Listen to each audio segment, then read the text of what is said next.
this talk just really getting real.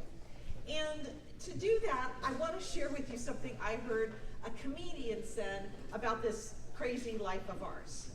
And he said this: your brain is a jerk. Yeah, your brain's a jerk. You know why? Because your brain has the ability to give you all this good stuff like dopamine and, adrenaline, endorphins. But it doesn't. It's like a little withholding troll, right? Your brain is like, hey, you want to feel good? And you're like, yeah, I want to feel good. Your brain's like, you want to feel really nice? And you're like, yeah, I want to feel really nice. And your brain's like, go for a jog. And you're like, what? No way. I don't want to go for a jog. I'm the commander-in-chief. You should release these things to me just instantly. Doesn't that feel like sometimes how your brain is and how your brain works? Sometimes in business, we can get overwhelmed like that. So I want to tell you a couple things that I know to be true. Here's what I've learned. You don't have to believe every thought you think. And you don't have to obey every fear that shows up. You get to choose who you become. And you can choose faith. I'm Deborah Razzo. I've been an entrepreneur for over 35 years. I can't believe it. And I currently run two businesses. I run my real estate investing business, and I run the Women's Real Estate Network, which you just heard all about.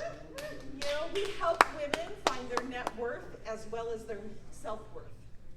And I could talk about numbers and deals and doors, and I love talking about that stuff. But today I want to talk about freedom, because that's what real estate has allowed me. It's allowed me some freedoms. But it's been a journey, and I'd like to share with you a little bit about how I got there. So about 15 years ago, I had an opportunity to start over. Has anybody ever had one of those? Yeah. Sometimes it's the form of the death of a loved one or a divorce. Sometimes it's an illness. For me, it was a car accident. I was a passenger in an SUV, and a tire blew, and the car rolled, and I got the brunt of the impact.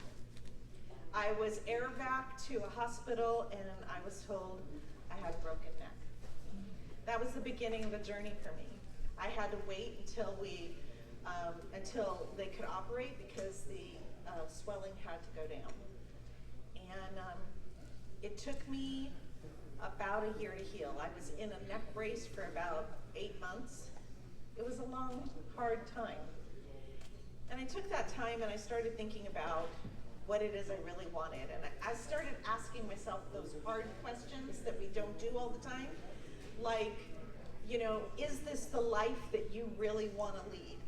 Now, don't get me wrong, I didn't have a bad life, but was it really what I wanted? I was running a business, but in all honesty, it was running me.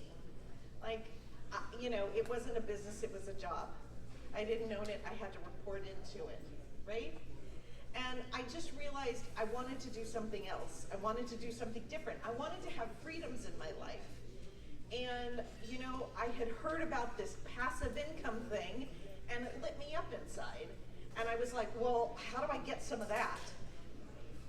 So like any type A woman, I started Googling it, right? And I was Googling passive income, and I was thinking, maybe I should try this. And I didn't rush into it. I dipped my toe in the water, and I tried it, and I did my first flip. And I was scared, and I was exhilarated at the same time. And you know what? It worked. So I did it again. And then I did it again, and then I did it again. But the one thing that I wanted was cash flow. And when you're actively flipping, that's active income, and it's not getting me cash flow. So after a while, I started taking the money that I was making from these flips, and I started reinvesting them into single-family homes in Memphis, Tennessee. And then I started investing into multifamilies in Arizona and Texas. And now I have my partner here, actually, who we're invested in a bed and breakfast in Puerto Rico, right? It's taken us all kinds of places, and it's done all kinds of things for me. And real estate has the ability to do that. And that's why we're here talking to you about it. Anybody here want to change their life a little bit? Anybody here think real estate can do that for you? But it takes something. It takes changing the mindset. It takes practice. It takes skill as well, right? But it takes changing a mindset. So, after that started happening and I started going and flipping properties full time, I'm thinking you're wondering why I'm telling you all this. And I'm telling you all this because I had to go from nothing, right? From nothing when I got into that car accident to something really quick because I had lost everything. And I depleted my bank accounts, my savings. I was a single mom with 2 kids in high school.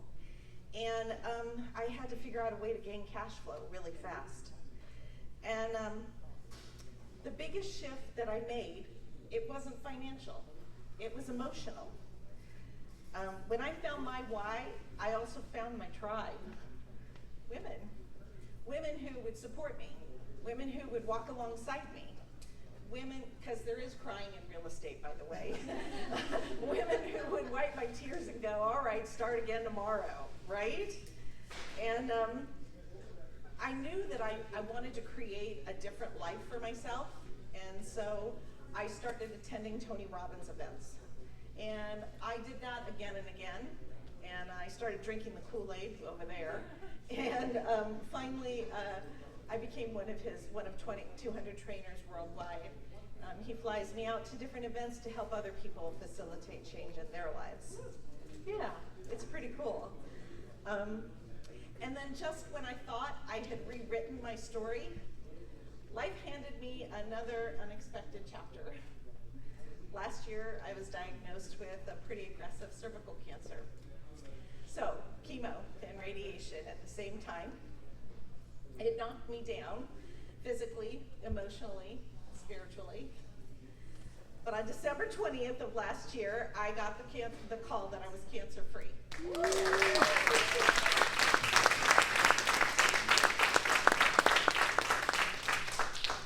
And that moment changed me again. Not just because I survived, but because I realized how much strength I had. And guess what? This time it didn't financially knock me out, because I had a portfolio too. Here's the truth. I don't know what every chapter is going to look like, but I do know one thing for sure. I'm not going to let fear write it. I'm going to make sure faith does. So if you're here today and you're wondering if you can start over, or if it's too late, or if that thing that happened to you is the end of your story, I'm here to tell you that it might just be the beginning. So, start where you are. Use what you've got. Get in rooms like this one. Surround yourself with people who believe in who you're becoming. That's what you need to do. I'm delighted to share with you 3 of my favorite women who can share their journey with you.